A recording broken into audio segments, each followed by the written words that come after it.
વાત કરીએ અમદાવાદ શહેરની તો આગામી ચોમાસાને ધ્યાન રાખીને એએમસી દ્વારા પ્રી-મોન્સૂન કામગીરી તેજ કરવામાં આવી છે।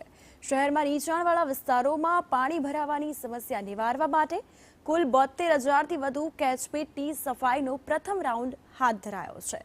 અત્યાર સુધીમાં 65,000થી વધુ કેચપીટ સાફ કરી દેવામાં આવી, જ્યારે હજુ 6,715 જેટલી કેચપીટની સફાઈ બાકી। ચોમાસું નજીક હોવાથી બાકી રહેલી કામગીરી ઝડપથી પૂર્ણ કરવા આદેશ અપાયા છે, જેથી ભારે વરસાદ દરમિયાન શહેરીજનોને જળબંબાકારની સ્થિતિથી બચાવી શકાય અને ડ્રેનેજ સિસ્ટમ કાર્યરત રહે।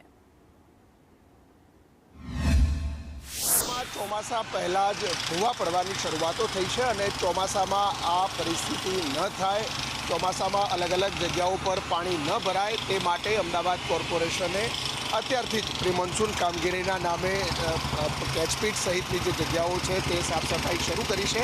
આ દ્રશ્યો અમદાવાદના છે કે જ્યાં સંભવિત ભૂવો પડે એવી સ્થિતિ છે, તો ત્યાં કામગીરી શરૂ કરવામાં આવી છે। ઓવરઓલ સમગ્ર અમદાવાદની અંદર લગભગ 62,000 જેટલી કેચપીટ છે તે સાફ સફાઈ અત્યાર સુધી કરવામાં આવી છે, જેના ઢાંકણા છે એ ખોલી અને વ્યવસ્થા કરવામાં આવી છે। તો હજુ પણ અમદાવાદ શહેરમાં 6,000 કરતાં વધુ કેચપીટ છે તેની સાફ સફાઈ બાકી છે।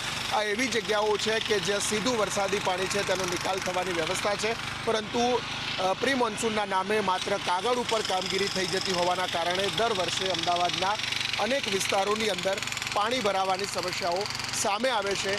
ચાલુ વર્ષે પણ પ્રી મોન્સૂનના નામે અત્યારે ચોમાસા પહેલાં આ કામગીરીના આંકડા મોટા તો કોર્પોરેશન બતાવી રહ્યું છે, પરંતુ વાસ્તવિક સ્થિતિ ચોમાસામાં માત્ર 1 થી 1.5 ઇંચ વરસાદ પડે ત્યાં જ આ કોર્પોરેશનની કામગીરીની પોલ ખુલતી હોય છે। કેમેરામેન મેહુલ પટેલ સાથે હિરેન રાવલ, સંદેશ ન્યૂઝ, અમદાવાદ।